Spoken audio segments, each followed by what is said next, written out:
We gotta go to Houston Does she run a catering service? at our house She do. Oh, that's for just her for the husband and fam? kids. Man, damn, dude.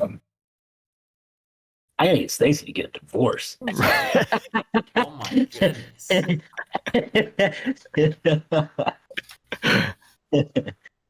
Yeah. Spending too Real much estate money, man. 101, how to get women attracted to you.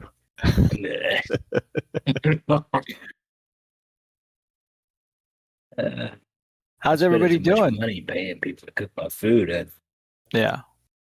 get Stacy in here. She should start like one of those delivery programs. John's so uncomfortable. Leave this married woman alone. It's a dude. joke, man. It's a joke, man. It's a joke, man. I'm not being serious. I'm not trying to break up anybody's marriage. That's the challenge. Sometimes we get so stone-faced that people think we're actually very, very serious when we say stuff. And that's the one time. That's the one time that Dan's not the truth. Is in those kind of situations like that. It's not. Yeah. It's a joke. Yeah. How are you guys? J Estate. AB, good morning, brother. Water. Simone, David, William, John, Araceli, Sebastian, Los Gonzalez. How do you say that? Tomater? Ricky T. Hey, some people over here are actually very active. I like that. I know Simone, I know Sebastian, Ricky T. You guys are pretty active on the chat as well as here, so we appreciate it. I just posted. OG. I seen her back when we first got started. She's back in the audience. Fantastic. Michelle, David, all of you all. Sebastian, John, I seen the same faces every day. Before we make the announcement, they're here. Yep.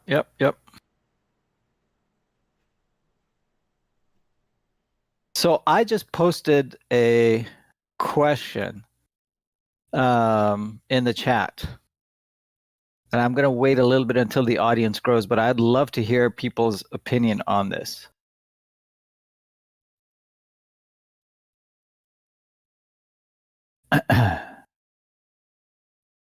Should I say it now or just wait? I'm just going to wait, but remind me.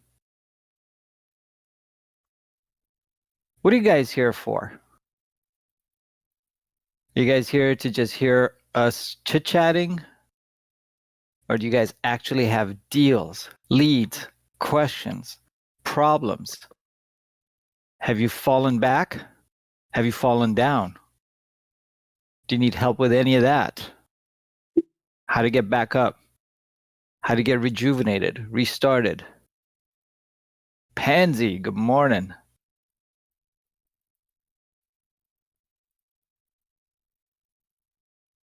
Silence. This sounds like it's going to be a very short session today. Yeah. Lots of energy. It might have to be for me. Hey, I'm perfectly okay with that. My schedule is packed. I can't wait to get off this, not because I don't want to be here, but I got a shitload of work to get to. Today we're off to a late start. We got off to a rough morning. Oh. I guess so. Yeah. Dan slept in? He wasn't going to wake up to carry the boats today? No, man. No, I didn't get to sleep in. No sleep. I didn't get to sleep in. For the wicked. Man. Good to hear that. Gabriel. Thank you, everyone. Last live, I had great advice on how to start calling. Glad to hear that. That's awesome.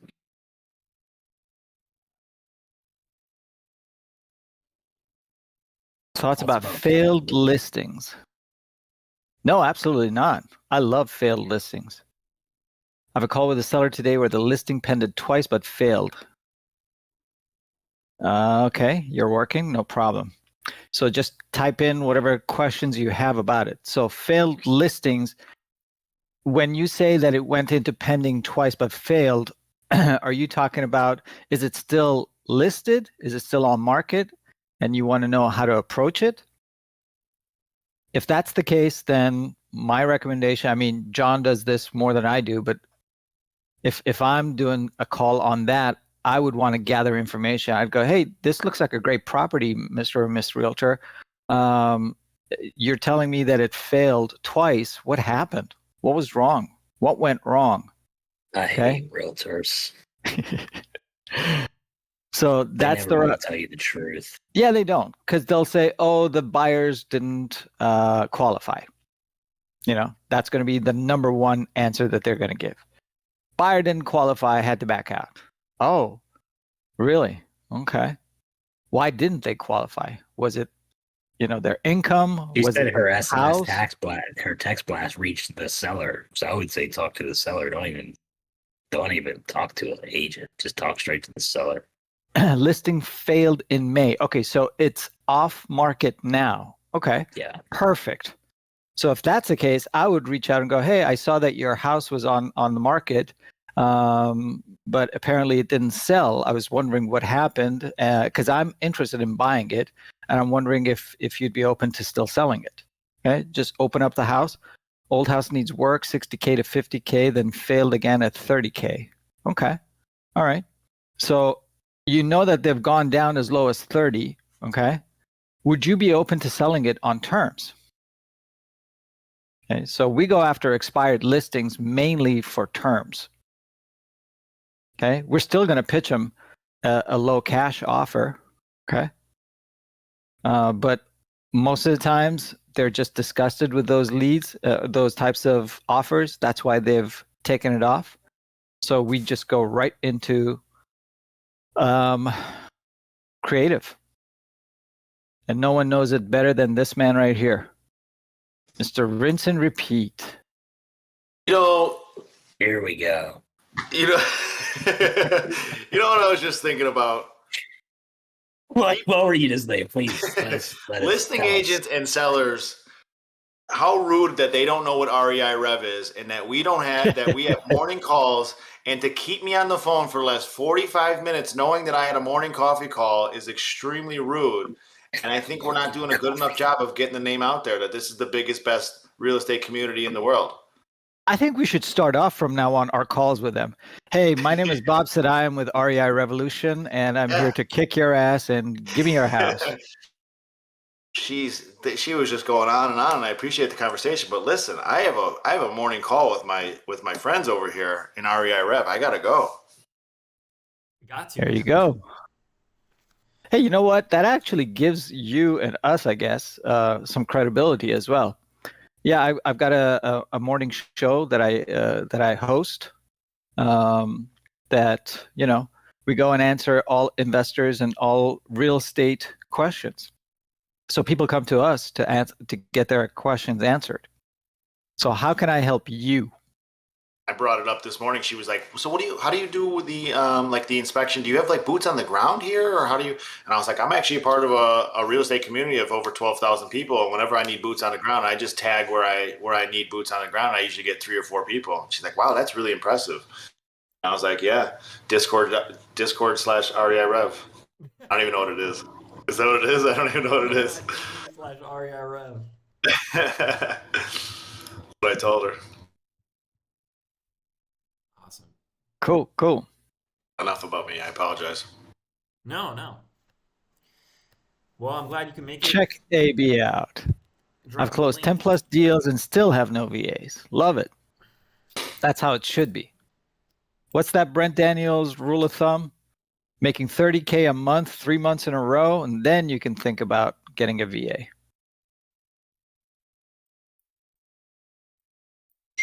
Yeah, I mean, if you're not doing consistent numbers, I think a lot of times people think that the VA is going to be like, oh, I'm not doing consistent numbers, and if I get a VA, then I'll start doing consistent numbers. And I was like, I think there's some other missing pieces to the puzzle besides just plugging in a VA that's going to get you to that consistent basis.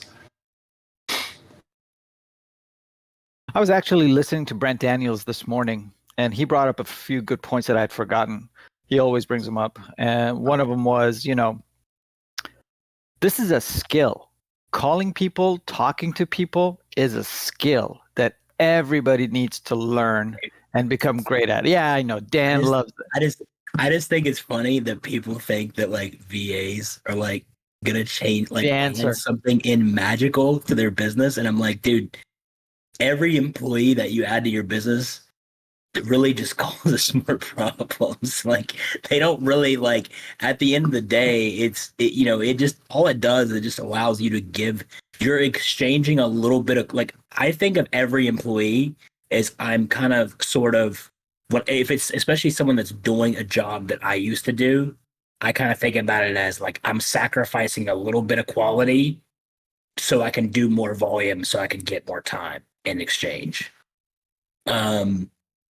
Because even as good as an employee is you can put into that position, like they're never going to be as good as you, the business owner. It's just never going to happen. But you can train them to be about 90%, and if they hit about 90% accuracy of what you did at that position, then that's like a very, very, very A+ rank employee. A+ rank employee is anywhere from 80 to 90% accuracy of how you used to run that position. Then everybody else is like below that. You got like, so most of the stuff though, most of the people that you're going to be able to afford to hire in the first like year of your business are going to be probably C to C+ rank employees at best. And so you're going to be sacrificing probably 40 to 50% quality just to get a little bit of time back up front on the front end. But like you're always going to be sacrificing a little bit of quality. But that's the whole point of you have to delegate out a little bit. You have to be willing to sacrifice at least 10% of quality so that you can get more time back, so you can do more volume, so you can eventually make more money. But people think that they hire a VA and it's gonna like they're like the VA's like it's like they think the VA's like an accessory.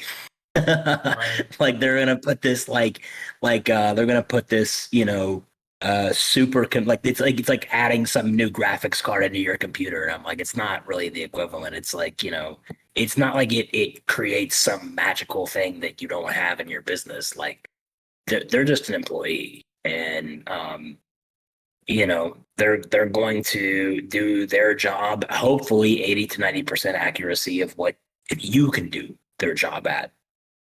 And if that's the case, then it allows you to get some time back so that you can do more volume, so you can eventually make more money. But at the end of the day, I mean, like VAs are not something you want to add into your business, especially if you don't even have a business yet.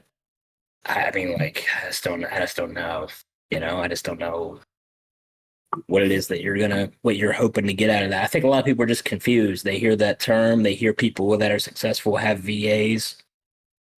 But they don't understand the reason that people have VAs. The reason people have VAs is just they just simply run out of time.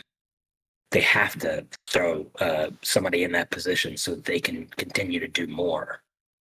But it's not an addition. Like it's not like you unlock the next thing that you get to add in that's gonna give your business all this increased revenue, or make things significantly easier. Like they're just there to take some time, give you some time back in exchange for a little bit of quality and in exchange for a little bit of money. Yep. Great answer. Hey, first things first. Happy birthday, Stacy. Esme. Happy birthday to you. No, we're not doing it. We're not doing that? Okay. We tried, Stacy. All right. It was Dan, the party poop. Party pooper. I'm saving her, dude. I'm saving her eardrums. I'm saving Stacy. Stacy can thank me for that, for shutting that down. I was all warmed up and everything. We'll have a Bring shot the dogs in here. We'll get the dogs. We'll get the dogs to howl at the. They were howling for sure. They were for sure. Liar continues to ask a great question again. Where did it go? Here we go. I know it depends, but what are some non-negotiables in your purchase agreement contracts? Want to be sure I'm not missing anything. Who wants to handle this one? period. Earnest money is Bingo. contingent upon your inspection. Making sure that you're including the verbiage business days after any specific day so that you have extra time. They don't count the weekends. The property will be delivered free and clear of any encumbrances. You don't want to take on any sort of liens or unforeseen mortgages. Let's see. You're purchasing the property as is in its current condition. You want to make sure that there's a specific closing date that the seller can reference on or before a specific date. Any other terms you agree upon, additional terms. Say that the seller tells you that the tenants need 2-3 extra days after closing to get themselves packed up and moved out. That needs to be on paper. And the release of all funds needs to be contingent upon that property being delivered vacant. Whatever terms you want to agree to, I think a lot of people really get, this is something I personally face, when I first got started in real estate, everybody kind of tells you, they just kind of put this unnecessary fear in your mind that, it's very technical and you have to have a lawyer, you have to have an attorney. You just have to have an agreement that you can understand and that you can ask somebody else to agree to, because whatever you put on paper, this goes for anything, not just even real estate. Whatever you put on paper, if two adults are of the same understanding, the same, they're both competent enough to sign on the dotted line, whatever you're agreeing to is legal and binding. So make sure you understand what you're asking somebody to agree to and then what you agree to as well. And you can look at the contracts that we have and you can edit them. They're templates, make them your own if you want to. That's a building block, for you to go from there. If you don't know what you need to be adding to your agreement, that's when I think I would definitely consult an attorney. But you can really put whatever you want on an agreement and it becomes legal and binding depending on what's permitted in the state. Love it. You hit up all the major points.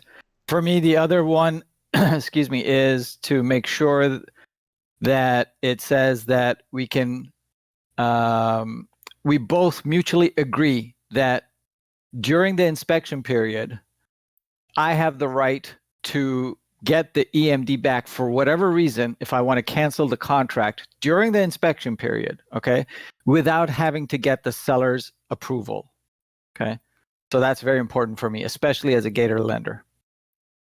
Yeah, and That's the other thing one. I would add would just be that this agreement is assignable. Yeah. Well, most contracts are assumed to be assignable unless if it specifically states in there that it's not assignable. Yes. The other thing that I would say is check with your attorney for the state that you're working with to make sure your contract is legal and binding. You don't have anything that goes against what that state has. Okay? And the best person to do that would be your title company's attorneys.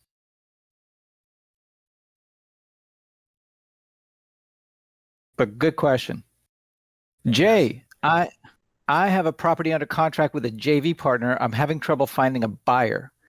Seems like a good deal to me. How many times have we heard that one? But then again, I'm new to this. Well, welcome.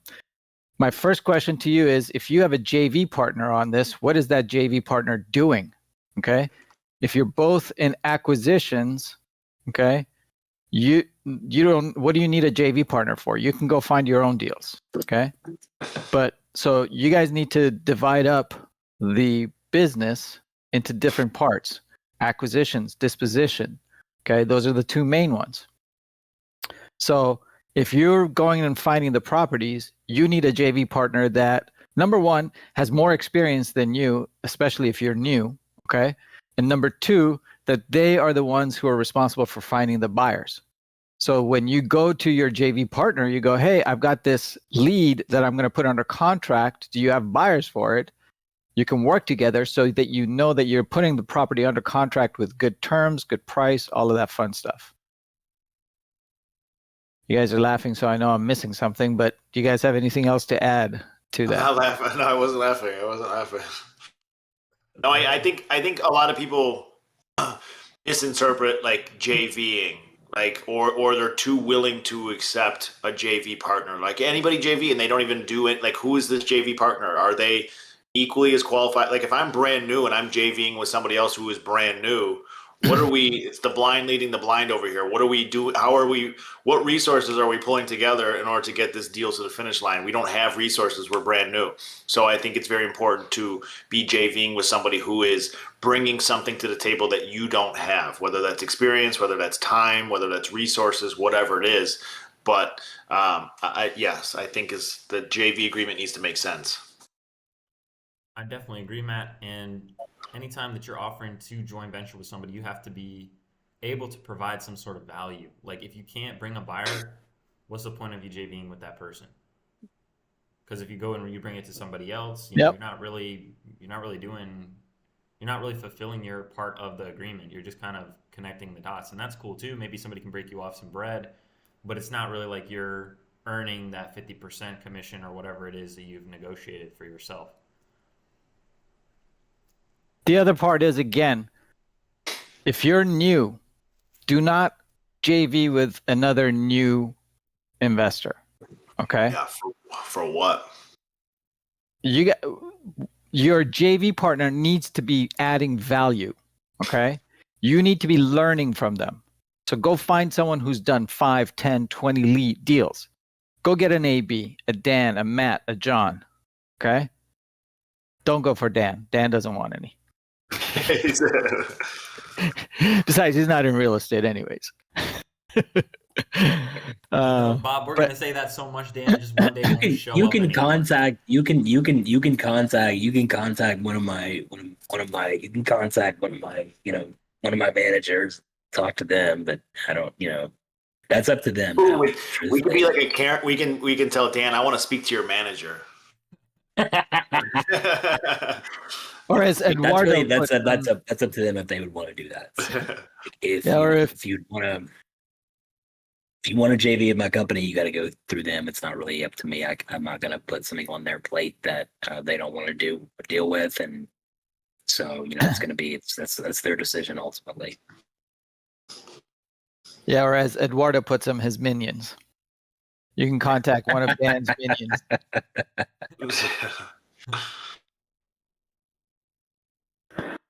I'm a truck driver working long hours. I'll find time to make calls, build capital, and get VA if needed. Thank you, guys. Yeah, I mean, VAs, we're not saying don't have them.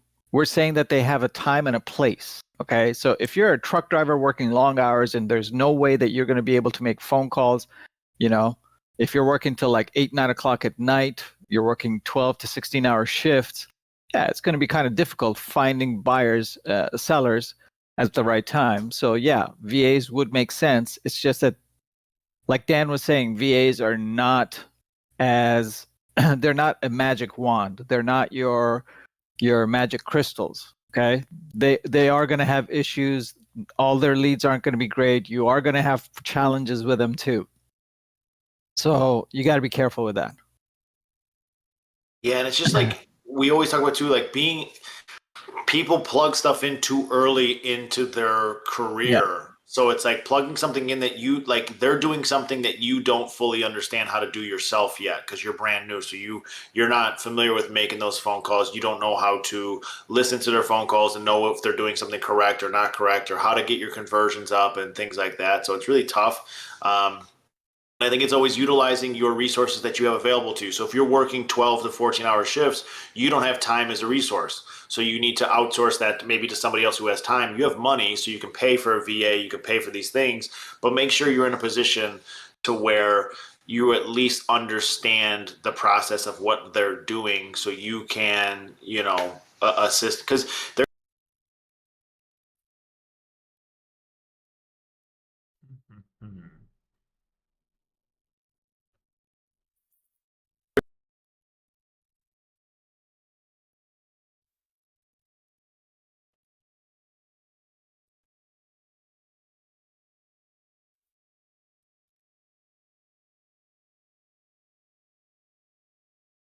in our resource section, Elijah, that you can go and get, okay, that you can use in any state.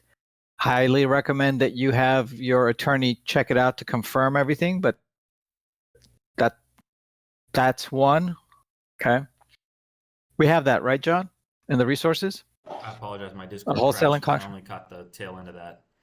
Yeah, No worries. It's the contract wholesale sheet. contract. Yep. You can see all Okay, the there you go. agreements that we have there. And like I said, they're templates, so feel free to edit them and just make sure that you don't change them up too much. And we're not attorneys, by the way, just a legal disclaimer. Chef, if here's the other thing, what I was gonna say is I would highly advise you not to hire an employee right now in your business. I understand that you're like, wanting to do your own thing, and now you're like, oh, if I'll raise capital, I'll hire a VA. Like basically, like, I don't give a fuck what you guys say. But let me just tell you, like, I think you'd be better off actually working with a agency that can just go ahead and bring you warmer leads that can save you some time. And you're going to be paying a little bit more per lead, but obviously if you're willing to shell out the money, that makes sense. So if you have a full-time job and you're like, oh, hey, I'm willing to invest maybe $5,000 a month in marketing to get more accurate leads, that's the route that I would go to first before bringing an employee into my business in a position that I don't fully understand myself. So, to me, that's just my route that I would go to more before I would go the VA route. But I mean, you can do whatever you want. You're going to do whatever you want. But at the end of the day, I mean, like, because why would you listen to me? I don't know anything. But not a real estate guy. Like he's in Miami or anything. Don't hire somebody. If you're going to spend more money, just spend money on better quality leads before you spend money on bringing an employee to kind of make, because it's just at the end of the day, it's just going to be more headache for you. And like Matt said, you're not going to understand how to really train somebody and how to really I actually understand what it is that they're doing. And if they're fucking up, you're not going to know that they're fucking up. I do agree with what you're saying there. Now that you say it like that, I do agree in terms of if you're too new or you're not bringing in those consistent deals and you hire a VA, then it's on you to implement that system and that strategy and the lead flow and all of those things, because that's just an employee. They're there to whatever you tell them to do, they're going to do. And so if you don't have those systems in place and you don't have that pipeline and that lead flow and all those things, they're only going to do at your direction. So an agency who already has all of that built in, it's going to be more expensive, but that'll create that pipeline, that lead flow, and that'll create your experience and understanding what needs to be done. And then you go ahead and hire, like hiring a VA is hiring an employee. And people take that step so soon. It's like, you really think you're ready for an employee? Like, that is such a bold step to take really early on. It's like, you're better off paying for those services, learning it, and then figuring out how to create the business and the system later down the road. Yeah. I mean, that's what I did when I first started. I already had a business, so I didn't have time to do cold calling. So I started paying for PPC leads that were already qualified. Yeah. And they had a higher conversion rate, and I spent more money, right? But I was able to call less people and get the same amount of contracts, right? So that's what I would suggest. I would suggest going that route first. Most people tell you not to go that route because they're like, you might be wasting your money because you might throw away the lead because you're not experienced enough. But I would just say, if you don't have time, you got to do what you got to do, and that might be wasting a little bit of money up front for a little bit, but at least you're not wasting someone else's time and potential money and putting them into a job that you're not ready to manage them in. Yeah, setting both of you up for failure at that point, because now you're not getting the results you thought you were going to get. And it's like talking about buying leads, and like Bob's probably familiar with it on the agent side, like being a Zillow Premier agent, paying for Zillow leads. When I first became an agent years ago, that was one of the lead sources that I used because I was like, these are warm leads. They're coming from Zillow. They want to buy now. And I didn't have time as a resource. I was still working full time, but I did have money. And Zillow leads are very expensive, but they're farther down the pipeline. They're warm leads, almost ready to go. You just go show them a house, write up the contract, the whole deal. And so I paid the money. I was paying a couple $1,000 a month at one point, and that's what got me out of my full-time job in the beginning. Is I had enough closings lined up from the Zillow leads. I had like 6 closings in 1 month basically from the Zillow leads, and that pushed me and bottlenecked me out of the full-time job, where if I hired if I hired a VA or somebody at that point, I'd probably still be working there because I wouldn't even know what to tell that VA to do, or I wouldn't be able to have created enough business from that in order to get me out of there. Yep. See, Matt's the smart one over here amongst us. Dan and I are the idiots. We just jumped in and, quit our W-2s and just, I got lucky. And so I got lucky. Yeah, it's a lot of luck for sure to get the right opportunity, but luck is when preparation meets opportunity. So there you I go. will tell you though, I was very confident when I had those 6, and then when I left, and all of a sudden 6 turned to 0 for the first I was like, oh, this was not a good idea. All right, and then trying to figure it out after that. And then as I'm leaving, everybody I'm working with is like, "You're an idiot. You'll be back here in however many months. What happens if you don't make any money?" And at that point, I hated it so much. And I was like, I don't care if I make $0. I'm out of here. And then you leave and you're all confident. And then you're sitting on your couch 2 months later and you're like, oh shit, what is going on here? There's no money coming in. But, it all works out. Doesn't it though? It does. It's a beautiful thing when it does.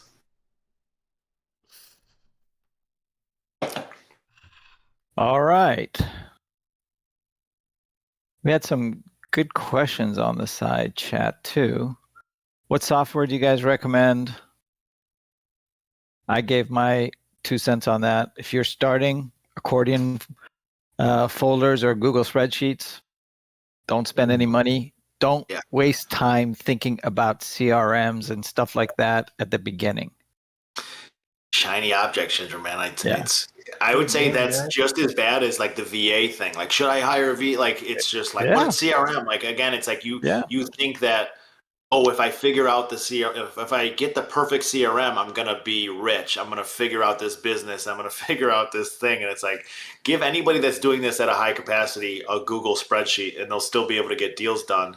It doesn't really, there's so many other elements to it. Yeah, absolutely. I love a good Google spreadsheet. You've been up here for a minute, man. You got to jump into the lion's den. We'll run you right over. How you doing? Talking to me or talking to Toby? Either one, man. Somebody's got to take the mic. Isn't that the ghost name in Paranormal Activity? I don't think I've ever met a real life Toby, dude. Well, I'll take the mic since I'm up here. Well, good morning, good afternoon if you're on the East Coast. My name is Javon Jones. I'm 19 years old. I'm within the Philadelphia and New Jersey marketplace. And my question for you guys today... Where did Toby come from? Javon Jones? Yeah. Why is your name Toby? It was a name that I came up with when I was a little bit younger, some years ago. I don't even remember. But my question for you guys today is, are investors less likely to invest in a property that has been damaged by fires, hurricanes, or even tornadoes, but has also been rebuilt? Has been rebuilt? Yes. Okay, so that means that it's rehabbed, everything is done, it's turnkey. Is that what you mean? Yes. Okay, so that would... Are you asking if investors are interested in those? They could be if they're landlord buyers, right? But a fix and flipper, what kind of value? Here's the question that you need to ask yourself, Javon. How can I or any investor add value to this property? Mm-hmm. Okay. If there's something that you can do that can add value, then there's a possibility, there's an opportunity. If there isn't, if, for example, the house was fire damaged, if it was burnt down, I don't care what happened to it, but it's been fixed right back up, okay? And the owners don't have any distress, they don't have any reason to sell, or they want top dollar, what value could you, me, or anybody else add to that? Okay. So if they don't have a pain point, no, it's not a good deal. But if there is a pain point that you or I or someone else can solve, then there's a chance that you can come up with a solution for them. So that's how you need to look at that. Okay. Don't worry about it being fixed up or ruined or whatever. You can find buyers, and that's why PDRE, me, everybody always harps on go find your cash buyers first. Okay, know your buyers, and by buyers, cash buyers, I'm not just talking about fix and flippers. I'm talking about landlord buyers, developers, land buyer, whoever. Okay, find all your buyers, find out what they're looking for, and then go find the homes. Okay, or or, commercial, whatever. Yeah, because I seen a property on Zillow and it was like fully rehabbed. Everything was like brand new, but it had said that it was fire damaged and it had been on the market for about a little bit over 100 days. And I'm just looking like, why isn't nobody taking this? And it's a little bit under market value. So I was like, why is this still sitting here? Well, that's probably because it's not undervalued. Okay. You need to run your numbers again to make sure. You need to basically ask your buyers, because if you're going to be the one who's going to fix and flip it, you need to ask your buyers, hey, how much would you pay for this? Let me go fight and let me go get it under contract for you at that price. And then obviously you need to get it below whatever they're saying. If they say, hey, I'll pay $100K for this, you need to be below $100K to make money on it. Okay. So don't always count on your numbers. Okay. Especially if you're starting new. Okay. Go talk to your buyers and see what they would buy it at, and then go, find it. And people have this mindset that if I tell my buyers, they're going to go and get it themselves. Why would they come through me? Believe me, guys, buyers are too busy with their work. There's a question in here. Someone asked, how can I get one of you to be a mentor so I could learn? If anyone has free time. I know Dan has tons of free time, so you can reach out to Dan anytime you want. Okay. I mean, you got to pay. You get mentorship, you got to pay. That's what you got to do. Besides that, I don't know any one of us in here, okay, who has free time. I don't even know what that means anymore. Okay. Oh, is that what they were asking? If someone has free time? If anyone has free time, can you mentor me? Is the question basically. Okay. We don't have free time. If we had free time, I'd be looking for a mentor or a coach. Okay. So going to your question, Javon, you want to find someone who can. There's so many people that are too busy, like us. Okay, we don't have time necessarily. If I'm a fix and flipper, I don't have time necessarily to go and find these deals. I'm looking for wholesalers. I'm looking to build those relationships with wholesalers to find me those deals. I'm willing to pay you your 10K, 20K. I don't care how much you want to make, so long as my numbers make sense. Go for it. You're going to make 100K. Congratulations. More power to you. Okay.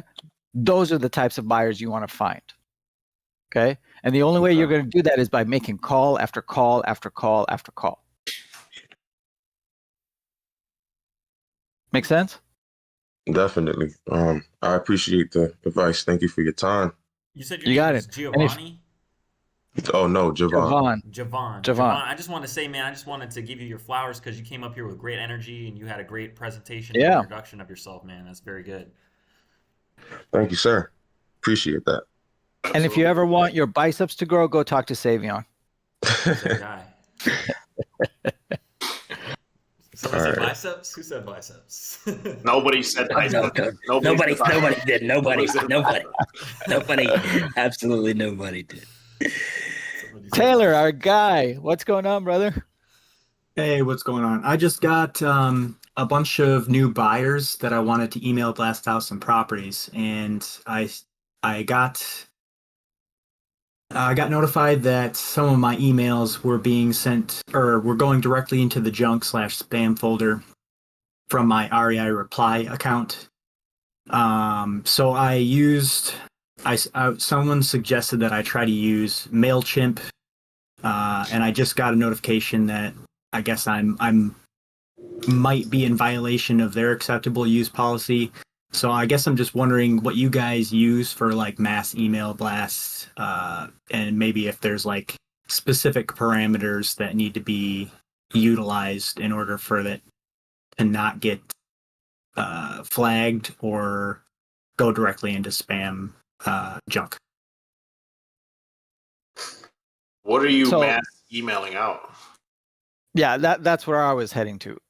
Before we answer that question, Taylor, when you say that you have a bunch of buyers, did you buy a list or did you actually reach out to every single one of them, build a relationship with them, and let them know who you are and find out what their buy boxes are? I brokered a few lists from some wholesalers that have been wholesaling longer than I have been building. That's why your emails are going to their junk. Okay. Okay. I get a bunch of them and I immediately put them in spam and I never want to see them again. Okay. Sure. Because I don't have a relationship. Okay. I'm looking for relationships. A cash buyer, okay, wants to know that, hey, I'm not getting spammed by anything. If I'm into commercial and you send me residential, what good does that do me? If I'm in residential and you're sending me commercial, what good does that to me? If I'm looking for only Oklahoma properties and you're sending me Minnesota properties, why would I want to talk to you? Okay. Right. You're in my spam right away. So you need to go and I don't mean to put you on the spot, okay? But people need to understand you guys have got to put in the work and build those relationships. You need to pick up the phone and call those buyers, okay? You got a list? Great. First thing I would do is start calling every single one of them, okay? Find out, hey, my name is Taylor Larson. I'm here. I'm a wholesaler. I see that you're a cash buyer. I wanted to see if you're first still active. If you are, great, because on those lists, a lot of them are not active anymore, okay? Second, I wanted to see where you're buying. I would love to bring you deals. Can I ask you some questions about your buy box? Let me find out what your buy box is so I make sure that I send you the right stuff and I just don't blast you with anything and everything. They're more willing to talk to you then. We put up a questionnaire for cash buyers, right, John? Correct. It's up. Yeah. So go through those questions, ask those questions, and trust me, you're going to come up as a professional to them, and they're going to go, oh, okay.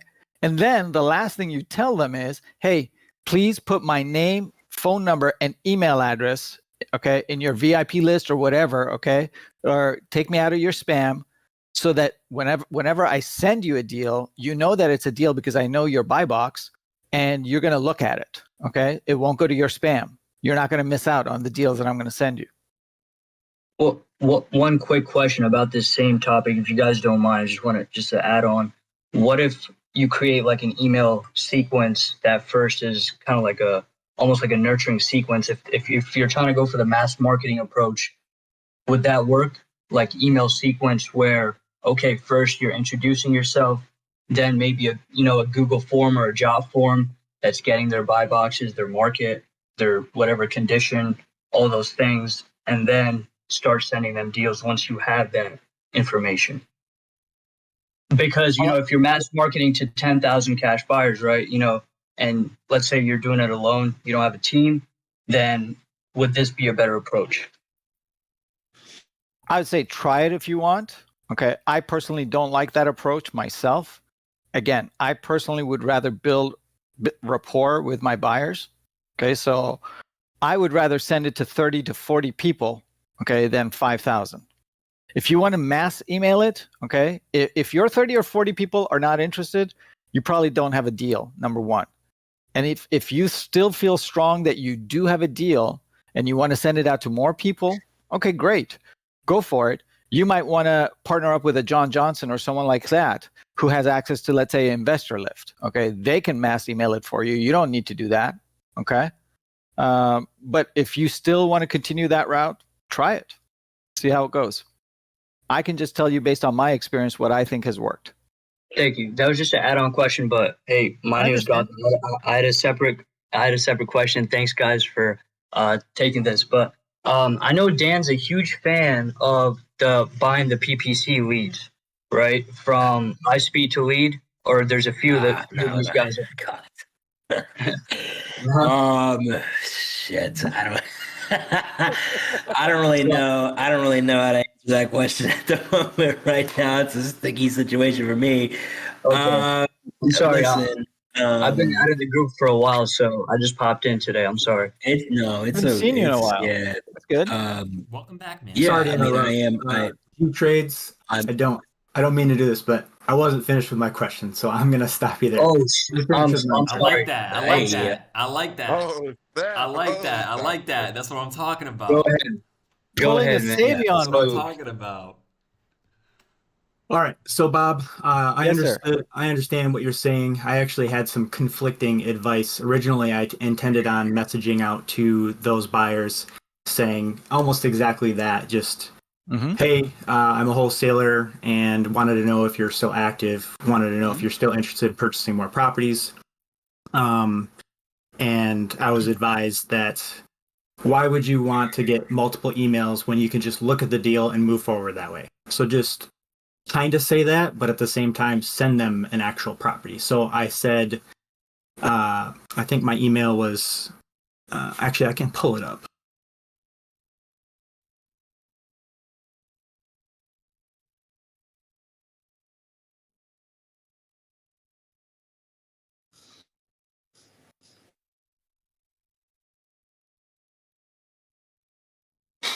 Okay, so it's not exactly that. I switched it actually at the last second, based also upon their advice. But if you're receiving this email and you are new, please add me as a contact so that the emails don't accidentally get placed in the spam/junk folders. Below are a couple off-market properties I have under a signable contract with attractive cash-on-cash returns. And then I just put my contact info. So short, sweet, not wasting anybody's time. And then... Okay. I want to put you on hold real quickly.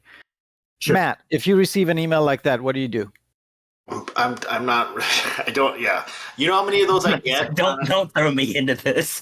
Oh, I'm going to ask all of us here. I'm going to ask No, you, John, Dan, and I'll tell you my. I mean, I have a guy right now in Kentucky. His name's Rob. I've already established a relationship with him. When he sends me an email, I actually added a tag on Gmail with a specific color. So when he emails me, it goes into a specific folder and I look at it. You know how many other of these random places that I'm getting emails from that are sending me supposed deals and properties, and it's this long. I spam them, or if you don't give me an unsubscribe option where I can unsubscribe on Gmail and I don't see it anywhere in there, I'm spamming that thing and it's going. I don't want to see it again. I get so many emails. It's email marketing is tough, man, and especially if you're blast. How big is this list that you're blasting? 215. It's not 215. Sorry, what, Bob? 215, 215. Yeah, and then It's not terrible. No, that's small. Yeah, that's actually smaller than that, which is good. Yeah, I thought it was like 5,000 plus. Wait a second there. Yeah, I mean, it's actually small. Yeah, unless somebody emails me a Celsius. Yeah, I think it's just. I mean, 200 is definitely a lot more feasible.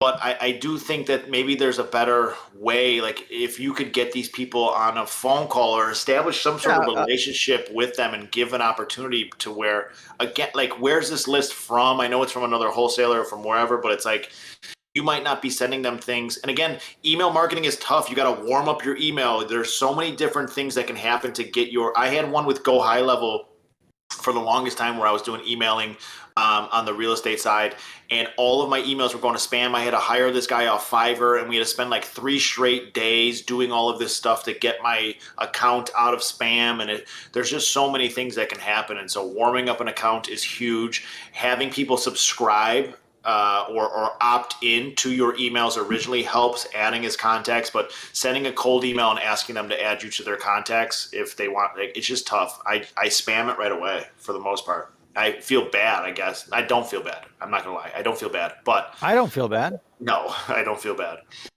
But because they're wasting my time. You don't know who I am. You don't know what I'm looking for. And you're just assuming that I'm going to say, okay, I like this. I'll take it. Yes.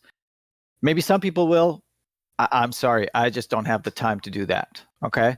And especially when you get to a level where I'm not trying to put myself up. I'm just saying, When you get to a level where you're so busy that you don't have time, where you have leads coming to you, actual deals coming to you that you're going to have to underwrite to make sure, and then add on top of that, hey, if we switch this from cash to creative, it would be a better deal perhaps. Now I got to put more energy and time into it. When someone sends me an email like that, it's like off, get it off me. Okay, Yeah. I don't need that. Like you said, I have too much going on with all the deals I already have and from the pipelines I'm already pulling from, to where like I'm not waiting for some random email to come in and be like, oh, more deals. Let me comb through this random email to see if there's anything in here that I could, I don't know who it's from. I don't know if it's daisy chained. I don't know if they're even real. Well, most of those actually are daisy chained. Daisy chained. Thanks for bringing that up. It's tough for me. Yeah. Because I don't have a relationship with this person, so I don't know who they are. There you go. They are daisy chaining it, or I had somebody here DM me something that I thought was real, and then I found out it was from somebody. So it's like, you never know. I used to, at the beginning, I used to ask whenever I got these emails, I'd say, hey, do you have this under contract or does someone else? And the answer always was, well, my partner has it under contract. Yeah. And it's never their partner. It's a daisy chain. Okay. So I'd just pass. I wouldn't take him. Taylor, 215 equals to maybe 2 days of calls. Picking up the phone and calling. Call 100 of them a day. You're done in 2 days. They only had emails available. But I will say this, the wholesaler is someone that I know personally and I've worked with, and their quality, they have relationships with all those buyers. Speak with them frequently. Well, try them on. If you feel confident about it, try them on. But the other, so you had mentioned you would want to be addressed in a specific way, and you said that you guys had a list of like buyer questions. So if I'm understanding correctly, you would want first like an intro email saying, hey, I'm a wholesaler, just wanted to check to see if you're active, wanted to see if you're interested in purchasing more properties. That would be the initial email that you would prefer, correct? Yeah, absolutely. There would be a follow-up. I would more than likely look at that first than, hey, here's a deal I have. Because most of those are not deals. 99% of them. Be smart about what you're sending too, like emails, especially a cold email being sent to someone that's outside your network that you've never sent to from a cold email. If you add too many images, there's so many things that can immediately send it to spam no matter what. And so you have to be very cognizant of how you're structuring those initial emails to a cold recipient from a potential cold email address, where if you add too many links or videos or images and all of these different things and it's too long, it'll automatically get flagged and go to spam no matter what. So if you overwhelm, it's like, think about the people that they'll post in here or other groups where they're like, look at this text I sent out to the seller. What do you guys think? And the text is this long. You're like, dude, I got one sentence into that and I stopped. No way am I listening. No, I would delete that right away. I'm not. So it's the same thing with your email. If it's too long, if it's too much for me to get through, I'm probably just deleting it. So a nice short introduction that seems like a real typed out email. Or you're like, hey, Taylor, I'm a wholesaler. I'm just looking to see if you're active because I'd love to get on your list and be able to send you properties. Like something like that. I'm probably, if I can read it within 5 seconds and it feels like a real email, I'm probably likely to respond and be like, yes, Chicago, wherever. And then at least now you have back and forth to warm up that email as well to get out of spam. The other approach could be, Taylor, are these buyers specific to a market or nationwide? Yep, specific to Northwest Indiana. Perfect. So this is what I would do. You've got their names and email addresses. I'd go to Facebook and find every single one of them and message them there. Okay. And just put that little note. Hey, I see that you're an investor in Northwest Indiana. I'm a wholesaler. I wanted to see if you're active and you're still buying. I would love to have a quick chat with you to see what kind of value I can bring you, or to see if I can send you deals that you would be interested, but I don't want to send you any deal. I want to send specific deals that you prefer. Can we set up a time to talk? Okay. 215. Let's say only 30 of them answer. 10%, 21 of them answer. Okay. That's 21 quality conversations that you're going to have. And that's 21 quality buyers that you're going to have compared to 215 unknowns. Okay. Make sense? No. Okay. Yes. Are you putting yourself out there in any type of other way besides of that? Like, and I say that in a place of like cold, the cold blast and all of that to build a relationship there, or possible relationship is one thing, but are you also, garnering your own relationships outside of that, like through you putting yourself out there, whether it's on social media or any other type of way to garner actual, buyers and relationships? Yeah. I mean, I've reached out to people in the Facebook groups, and then I go to networking events, and that's pretty much it so far. Yeah. I'm doing It's more in Michigan, but 200 solid buyers. I mean, real buyers that you've got, like that you have relationships with by going to networking events, meeting these people. Phenomenal. In person. Yeah, I mean, that's a solid list to put together. A 200 list of just a random list that you bought from somebody else is one thing, but like 200 is an actual feasible number of you being able to go out there for the next however many weeks and get face to face with people or on the phone with people from a Facebook group or from wherever. And now at least they know who you are as opposed to just some random email. Again, I'm just trying to put myself in that position. If somebody if you send me a short email that's introducing yourself, I'm probably much, much higher chance of me responding to that than some long one with images and these deals and click this and click that. But I'm still thinking I don't know who this guy is. He's another wholesaler. I don't know. So I think giving yourself the best chance of conversion in that sense. Okay. Is that buy box questionnaire that you mentioned, Bob? Is that in uploaded versus script? We'll tag you on it. Okay. Taylor. Cool. If you can also let everybody else know too, John, where it is, that would be great. Got you. Thank you, brother. Thank you, brother. Hope that helps, Taylor. We're not dumping on you. Trust me. We're giving you advice. You guys are good. We're pouring. You guys are good. I don't mind that stuff. Psychology. Another follow-up question. How do you guys keep your... Let's move on, man, because Gotham, he's been on the stage for a minute now. Okay. Yo, what's up, guys? My bad, Taylor. What's up, John? What's up, guys? What up? All right, so I've been out of the wholesale game for like about 3-4 months now, and we were crushing it in the Louisiana market. I'm in Baltimore, so I'm in Maryland. So I was helping these guys pretty much remote, pretty much on the operation side. Now they had the whole thing, cold callers, maybe like 4 cold callers from South America. We were doing direct mail here and there, but what we saw was our conversion rate, right? Which if we were doing about 4 to 5 deals a month, it started dropping. That's why we went out of business in January. Now I'm looking to do this in my own market, which is Maryland.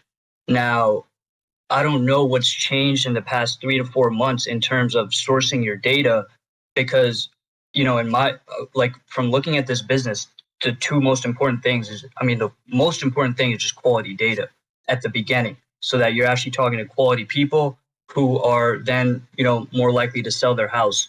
In Louisiana, we were focusing on probate leads mainly. That's where a lot of our leads actually came from that converted. But what is the best, kind of funnels of data? Because there's many funnels of data, right? You can get county, you can get tax liens, you can get code violations, you can get stuff that's just sitting on the market. But I feel like realtors are already tagging that stuff, so realtors have a higher probability of, actually, working those deals. But I'm just kind of lost because now I have to do this kind of by myself. And John knows I get deals all the time, but a lot of them just kind of fall through at the last moment. So I know the business, but I'm still I don't know if you guys can give any pointers or advice. Well, when you say you get deals all the time, but for whatever reason they fall through, what are those reasons? Right. So the previous deal, almost 18K spread, I was going to sell it with John. That guy, he even signed the assignment addendum, right? I think he just never put down EMD. And then after that, it was just tagging. And the title company even said that same buyer, they were trying to contact him for 3 deals that they had with that same buyer. That happened, 2 times. 2 times it was always the buyer who, he even signs the assignment, but when it comes down to EMD, it just kind of falls apart. Lack of contact, even though we outreach. And yeah, so my rule of thumb my rule of thumb for assignments is you put a non-refundable EMD day one. That's it. I won't give you any inspection time. You can have that, all of that prior. Okay. You can go inspect it. You can do whatever you want, but do not waste my time. I'm not giving you any time for inspection once I assign this to you. You should have done all your due diligence before I assign this contract to you. I will give you my purchase agreement so you can see the terms and everything. I will give you access to the property. I will give you whatever reports I have. But once you say, let's move forward, okay, you're going to sign that assignment. You're going to submit your EMD day one, and it's non-refundable. And it's normally, for me, it's normally double the EMD that I put in. Okay, I got you. And now another follow-up question. So now I've kind of, looking at what I was doing back in New Orleans with these guys, it was a pretty big operation. Like it had many parts to it, right? Now, if I'm looking to start this by myself, now I'm back home in Maryland. I need to completely shift market right to this market. I think the best way I see it is actually buying leads, PPC, right? Because I don't have to have any lead sourcing. Yeah, I might be paying more, but that's the initial investment with any business. I have buyers lined up here. I know a lot of people here, so that shouldn't be an issue. But as far as the PPC leads, right? I just don't know much about them actually buying the leads. Like, what is the motivation? Are these guys literally people who are saying, sell my house, Baltimore, and literally putting in information just to like get a price on their house? Because I know a lot of sellers are just trying to see what fair market value is for their house for a cash house. So that's another thing where, let's say I spend $5,000 on PPC leads. What is, like, that's why I don't have experience in it. That's why I was trying to ask Dan, but that's 5K is nothing, man. 5K is nothing. 5K is nothing in PPC. I mean, 5K, not PPC, but actually buying like 5K worth of already leads who are warm. That's what I'm talking about. That would probably get me like 30 leads, right? No. So you're saying 5K won't even get one deal? It wouldn't even. It's possible. I mean, it might not. I mean, I just don't know. I mean, I just don't know what your business model is. I just don't know what your system procedure is. Like, I don't know what you're doing to close these people. Like, are you a good closer on the phone? Are you getting people with the correct, are you setting up the correct, situation on both ends? You're talking about the sales cycle, right? You're talking about the sales cycle, essentially? I don't know what a sales cycle is. Like the sales cycle with the seller, like how long it takes. Fancy terms and stuff now. Get this man. What's I mean, what are you doing right now? I mean, what's your system right now? I mean, that's what I'm saying, right? I literally I shifted to a new market, right? I don't, and I'm doing this by myself now. So I'm coming from a well-built So you're system. doing it by yourself. So why don't you just buy a dialer, pull a list, cold call people, and just get people under contract? You're going to save the most amount of money. You're going to make the most spread. At the end of the day, cold calling over PPC. PPC leads maybe convert higher, but they're lower assignment fees usually. The more motivated, like if you're getting someone that's extremely motivated, like the best leads are not people that are like trying to sell you on their house, like they're so motivated, and they're not the leads that are like, $750, take it or leave it, get off the phone, blah, blah, blah, blah. Like, you want somebody that's right in between. You want somebody that's in a situation that's not good, that needs to leave, doesn't really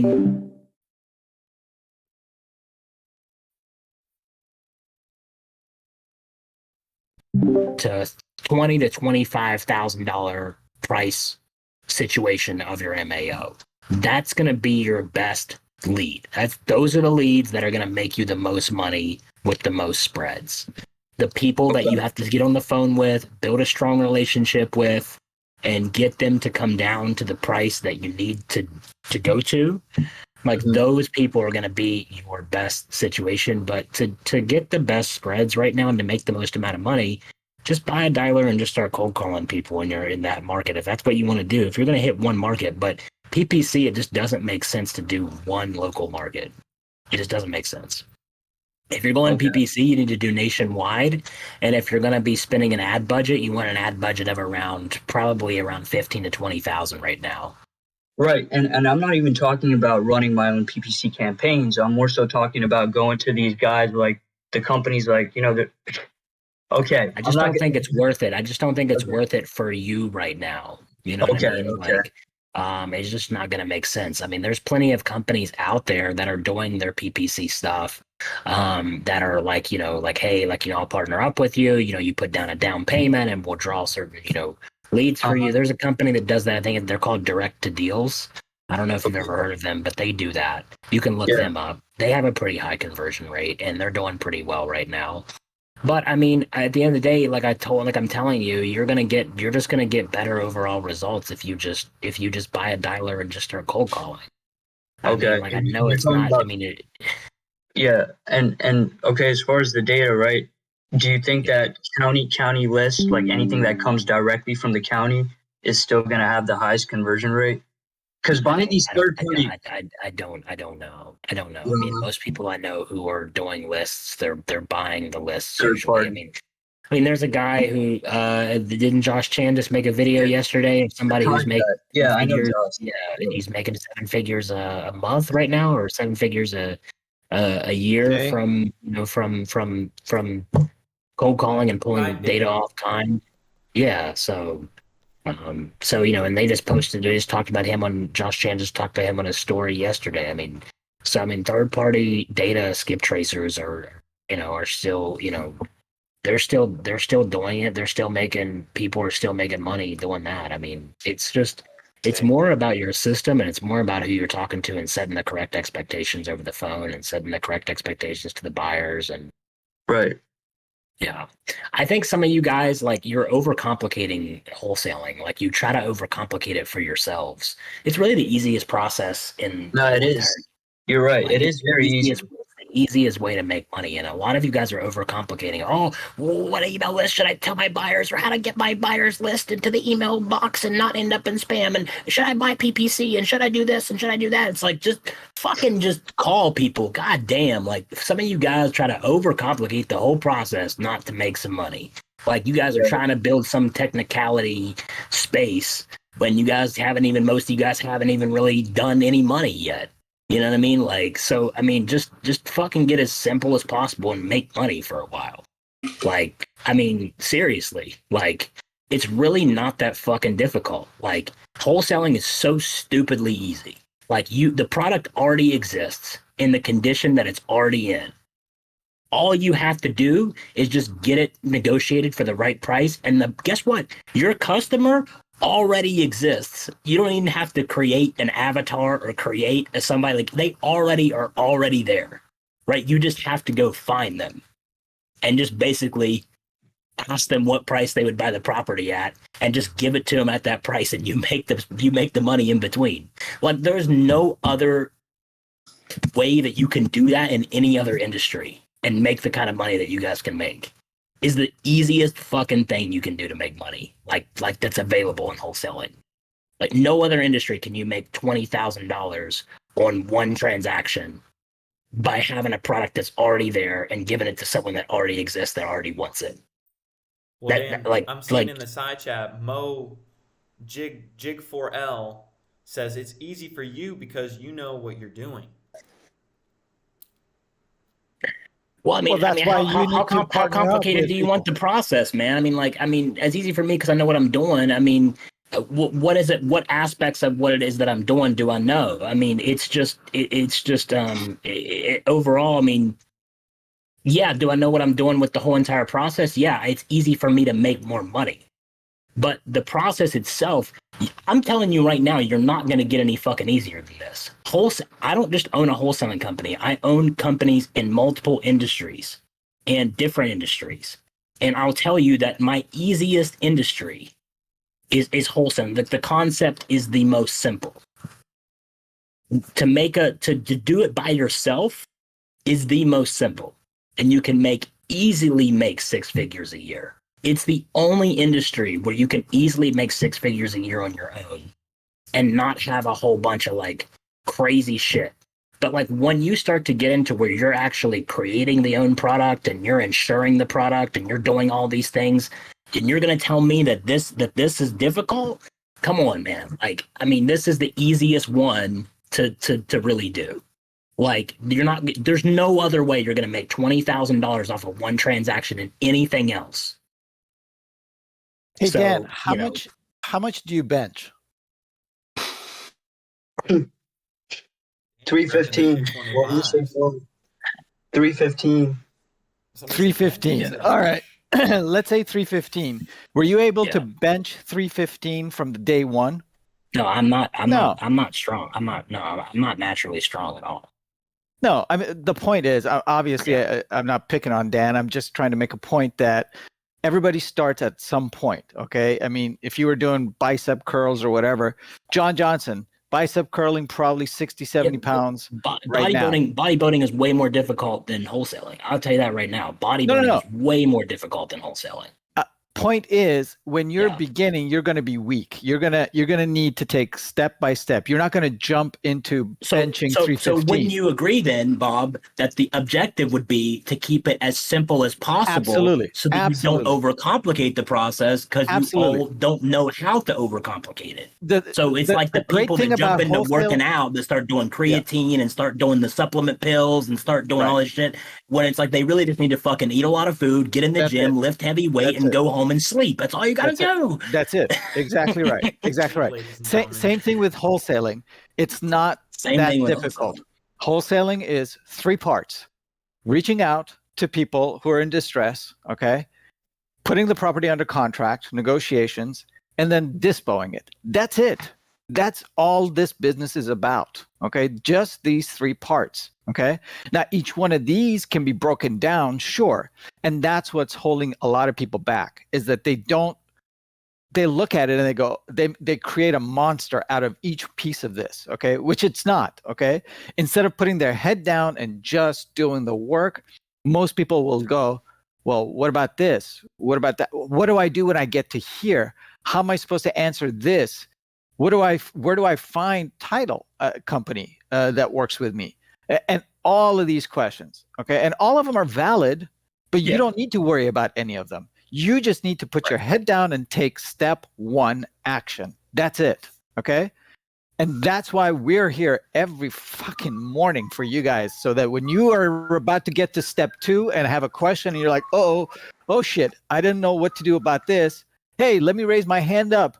Let me be a Taylor. Let me be a G Trades and ask my question so that we can help you out. That's what the whole purpose of this show is, okay? Is to get you from step 1 to step 2, from step A to all the way through step Z, so that you can cash checks like AB does on a daily basis. Does be cashing those checks. Okay? So worrying about PPC or what type of leads I should go after, all of these are good, valid questions, okay? But just do the work. Don't get overcomplicated like Dan is saying, okay? And don't make a huge monster out of something that it's not. Does that help, G-Trades? Yes, sir, it does. I'm also one last thing. I'm W-2, just like you guys were maybe a few years ago or how many ever years ago. But I have a network of really good cold callers. Like you guys, that's probably something that you guys would recommend, right? If I don't have time during the day, like I work IT meetings all day, so cold caller. So if you absolutely have zero time, don't clown on Watch me. this recording. Watch the podcast back. Turn it back like 45 minutes, and you'll get your answer. Yeah, Savion answered it. Okay. My bad. I joined late. I'm sorry. That's all right. Thank you guys. Appreciate it. Wait, Savion wanted to answer it anyway. No, I wanted to give him an answer, yo, G-Trace. Yeah. We'll answer this again.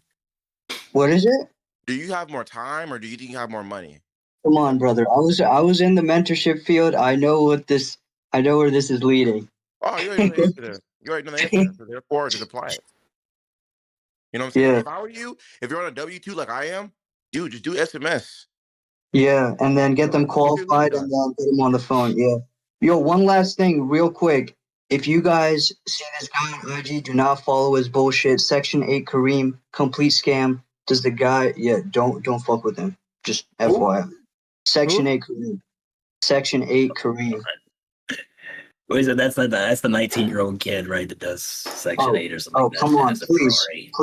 No. All rented. That's the kid from Louisiana, right? Yeah.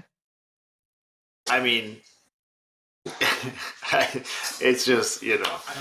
He's got a nicer car than you, Matt Riley. Yeah, I mean, if you got tricked by some 18-year-old, no joke. I didn't get tricked. I didn't get tricked. I just know him, so there you go. Buy his mentorship? No, I know him. I literally created his whole system for him, the whole workflows. Oh, so you're part of the scam? Yeah. So hold on a second. No. You guys are getting it wrong. He paid me one time. He paid me one-time fee to make a system for him. That's what I did. I created websites and shit like that. Yeah. Okay. I mean, that's fine. No, and I want to spread the word, right? I want to spread the word because there could be somebody out there who falls for it, and I don't want them to be victim, you know? So, yeah. That's good. That's a good look.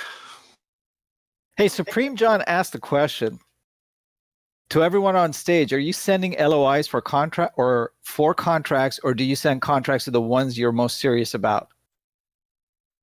I think you're better off doing 5K for text blasting. Okay. So what do you guys do? Do you guys send out LOIs, or do you guys send out just the contracts?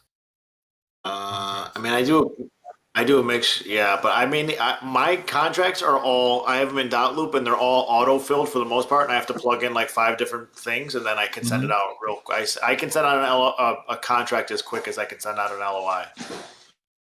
Yep. LOI for me is mainly for creative deals where I have to explain everything to them. Okay, they're like, well, I need to show it to my attorney or whatever. But we try to get them under contract as quickly as possible.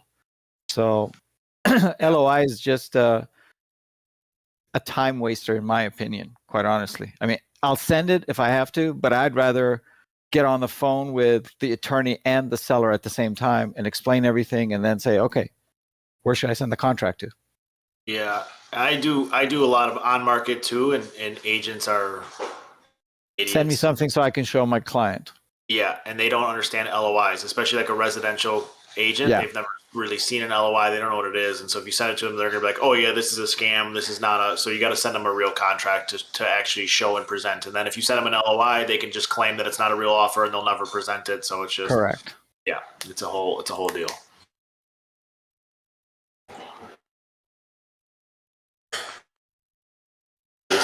What else? What combination of information do you need for a successful skip trace? Can you skip trace without an address? What are you skip tracing then if you're not skip tracing an address? Are you talking about like cash buyers, Taylor? Yeah, PDRE had mentioned go ahead and skip trace them to cold call all of the buyers.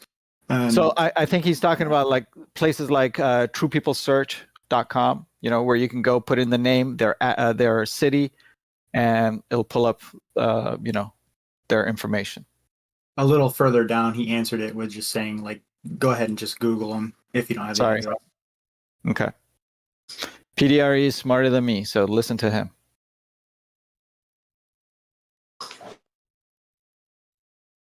He's ultimately smarter than all of us. He's an omniscient supercomputer. So.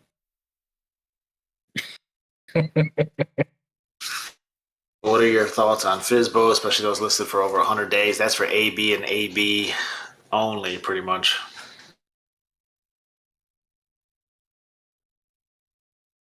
You want to answer that, AB? Or are you busy making money? He just said he doesn't go for him. I mean, I don't know if there's a difference, whether it's a on market or FSBO over 100 days. I don't know, man. It's like he just gave a good point. It's been 100 days for a reason. He doesn't go for him. Yeah, I mean, There's probably, just because it's been on 100 days does not mean that there's motivation, does not mean that it's a deal now at this point, does not mean that you're going to be able to get it for. If it's been on there for 100 days, everybody who needs to see it has already seen it. Yes, has had plenty of time to view it, walk it, place offers on it, the whole entire deal. So it's just as valuable of a property as a property that's been on the market 1 day. So if the numbers work, the numbers work, whether it's 100 days or 1 day.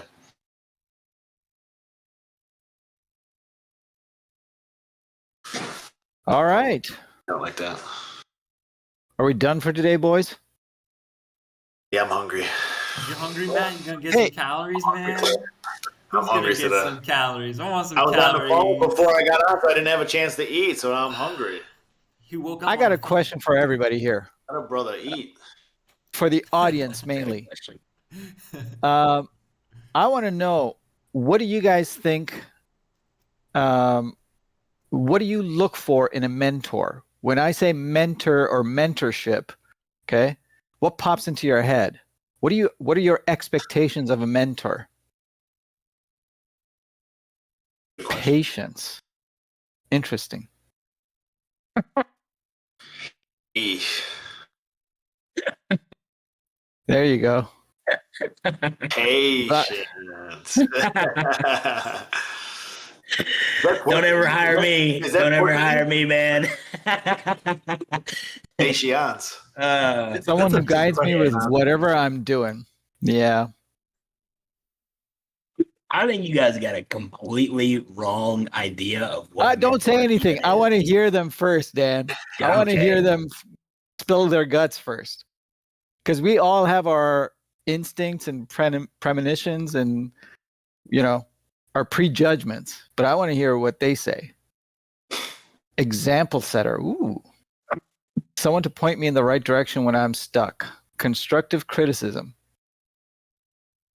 How do you This is determine the off right topic, price but I to wanted offer to for a say, property? AB, Cam. your voice, it makes me want to trust you with my social security number, man. You got like a Morgan Freeman voice. It's nice. Similar to a teacher. Gives you the tools. That's so calming. Just want to give it to you. Relax. Relax. All right. Well, we're moving on. We're moving on with this conversation. Bromance. It's getting a Relax. little bit sus up here. I'm not gonna lie. So, We're moving on. We're moving on with this topic. All right, now I want to hear you, Dan. I've got a decent idea what they talk about. So I think overall, I think people PDRE already said, obviously he beats me every time because, he's obviously a very advanced AI from the future. So he already knows, the ins and outs of every question. But people get confused between a coach and a mentor, right? A mentor is just somebody in your life. Usually someone that's kind of like a friend, usually, but someone maybe that's like just doing usually carries some attributes about themselves that you really admire, right? And you just happen to be around them on a consistent basis, and you can kind of look up to them sort of like as a parental figure sometimes, and then sometimes they're like a older sibling type of figure. Role But model. usually at the end of the day, yeah, they're usually someone that you share like a friendship with. Not someone who is there to give you their time and point you and help you and do all these things, right? It's usually just someone that's like you just have a close relationship with. You know what I mean? Like you hang out with them a few times and they give you, you listen to like their advice on some things. I have several friends of mine. We're each other's mentors. We call on each other for advice for certain things, depending on what it is. I'm, like I always go back to me and my buddy Nick Perry, because he's known pretty well. So when I have something with business or something like that, or systems or something that I feel like I'm struggling decision-wise making, I'll give him a call and be like, hey man, like, can I call you up real quick? And he'll be like, yeah, sure. I'll tell him what's going on inside my head and what my thought process is and see how he kind of, takes in the subject. On the other hand, is if he has a health question or if he's kind of struggling with something health wise, he's going to call me up and be like, hey, man, I wanted to know what your opinion was or your advice was on this situation. Same thing with Bob, right?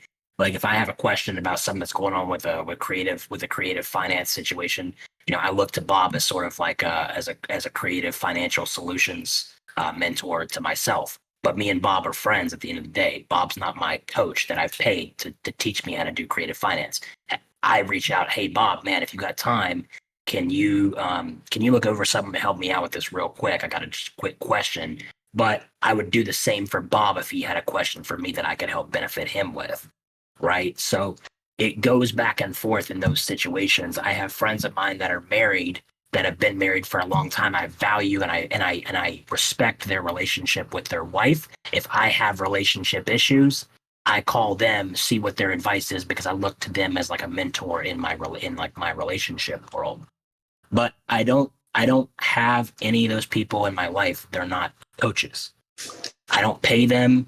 They've never stayed with me one-on-one, spent time with me. Hey man, we're going to do this. I'm going to teach you how to do this. I'm going to teach you how to do that. Right. That would be somebody more so that you're either working for and you're giving them your time in exchange for them helping you learn something. Right. And you can also do it in a sense of, you pay somebody for their service or their time to help point you in the right direction and teach you what to do and coach you and what to do and give you constructive criticism and point you in the right direction and stay patient with you, right? A good coach will stay patient with you, but a mentor doesn't. There's no need to stay patient there, because you're not paying them for their time, right? But to get a good mentor in your life, you just need to be a person that also is bringing value to the person the opposite end to a certain degree. You need to be able to have a close relationship with an individual. And sometimes you just end up falling into life. You'll meet people in your life that you kind of develop a friendly sort of attitude with that end up being a mentor to you in life. But a mentor is not someone that you pop in the Discord on and you say, hey, does anybody want to be my mentor? I have time. I'll call for you. It's like, I don't need somebody to call for me. Right? I don't need somebody to call for me to coach you. It's not even worth it for me because you don't even have any idea what you're doing. I'd have to teach you how to call to start. So what is it that you're really doing for me at the end of the day? But if you want to get my time, you say, you text me up, you say, hey man, Dan, I live in Miami. I'm on the Discord, right? If you ever want to get a workout in together, I work out a lot. Let's go get a lift in together at the gym. And if you're a cool ass person, we'll most likely hang out again because that's how easy I really am at the end of the day. But if you show up and you're a total geek or a weirdo, or I get some like weird ass vibes from you, we probably won't ever see each other again. Right. But if we just go there and we just vibe and we just talk about some stuff and we just, vibe off each other's energy, then most likely you'll end up catching some gems from me just by hanging around with me on a regular basis. And I might end up being a mentor to you. But it doesn't start with like, hey man, I noticed you're successful. Do you think that I could, you could teach me how to wholesale? No, I can't teach you how to wholesale. I don't have time to teach you how to wholesale, right? If you want me to help you learn how to structure a business, buy my service, right? You can buy my service. I'll teach you how to build your business because I will work with you for 90 days and help you build your business because that's a service that I now offer. But I don't have a coaching program to teach you how to wholesale. Ladies and gentlemen. Love it. Bob, what do you think a mentor is? Yeah, I'm in total agreement with what Dan said. A mentor to me is like a friend or a role model that you can ask general question and follow along, okay? But he's not there or she's not there to hold your hand and take you through the steps. That's a coach, okay? The how-tos is a coach, okay? It's not a mentor, okay? And so a mentor is, hey, I've got this issue. How would you go about solving it? And if I've got time, I'll be happy to help you with it. This is what I would do.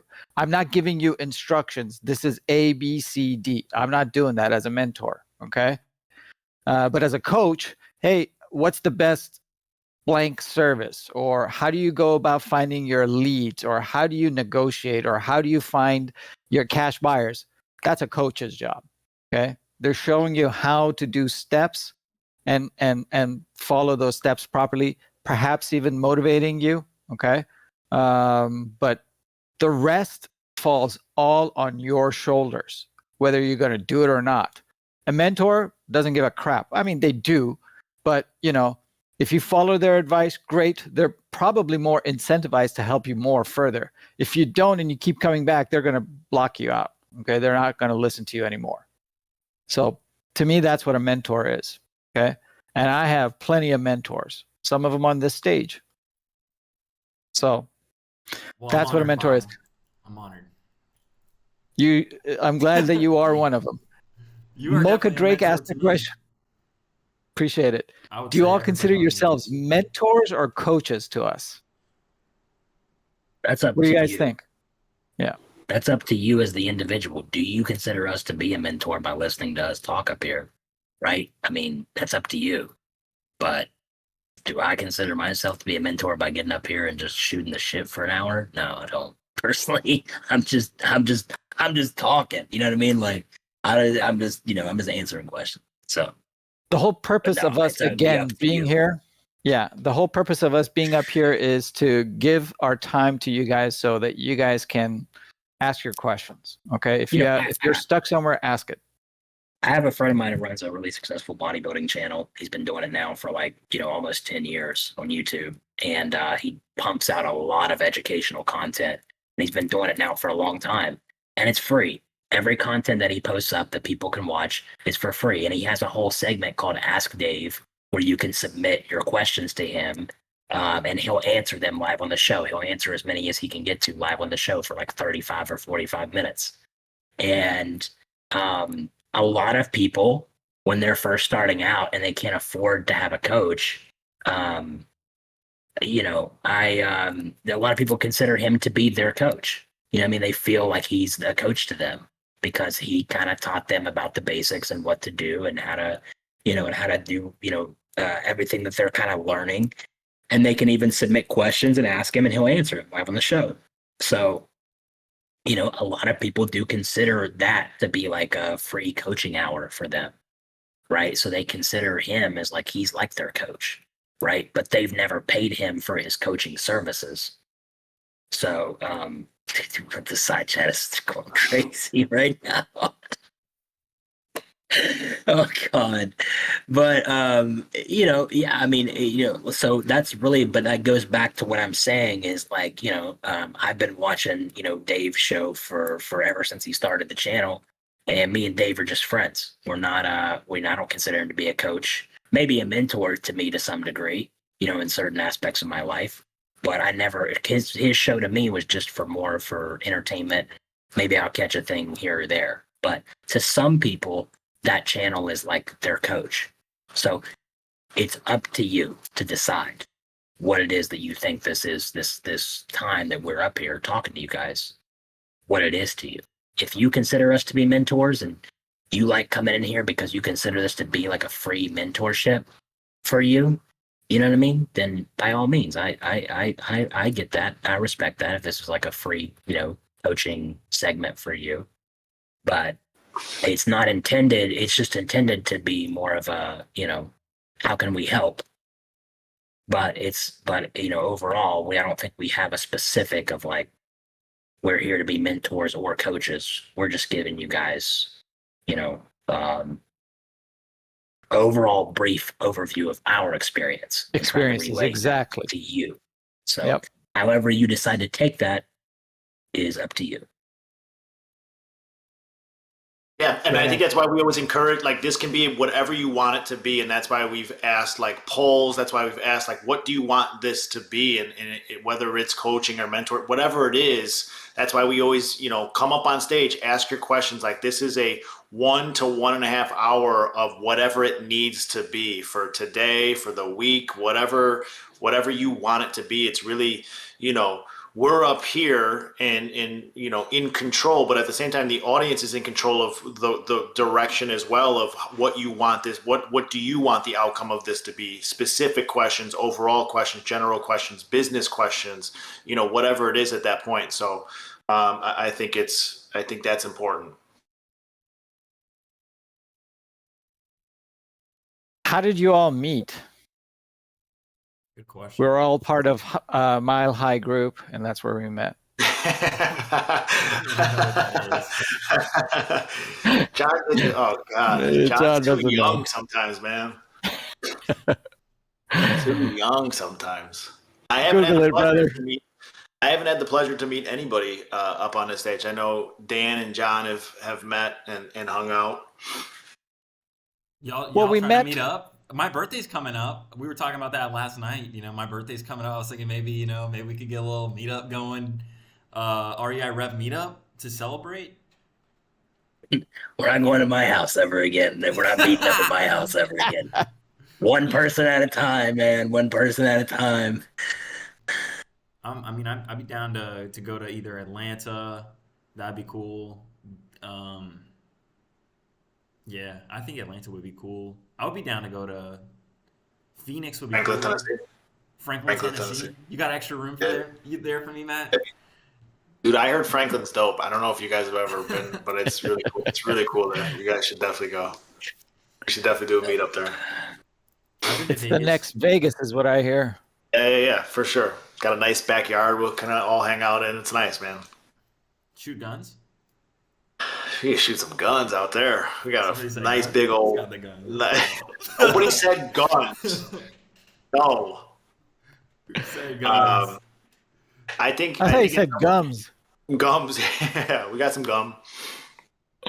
I think you're gonna have to do a meetup though at some point, just in terms of just pure collaborate. And I think that's important. I don't know, maybe it is, but just in terms of in getting more people into the audience and more just comfortability, right? Like just actually meeting people in person, and maybe you're too scared or whatever the reason is to come up on stage or ask your questions or engage. But once you meet the people and realize it's not as scary as it is, and you allow that collaboration, that could entice more people to enter the audience and engage and create something else in the group. 100%. I definitely agree. I think I'm gonna go. I'm getting ready to go back to the United States for a little while in September. So while I'm there, it'd probably be a good idea to coordinate to meet up with you guys. Cool. I have to eat that today. Let's get it. All right, guys. It is 10:08 a.m. Pacific time, 1:08 p.m. Eastern time, 12:08 p.m. Hungary time for Matt Riley. I think we should wrap it up. There is one more question. Do you believe in accomplishing goals is all in your mind? As the saying goes, mind over matter.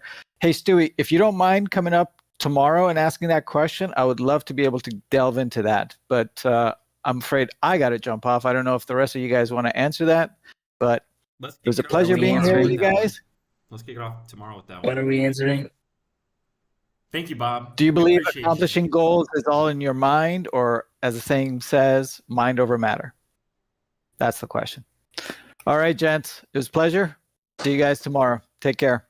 Take care, Bob. Take care, everybody.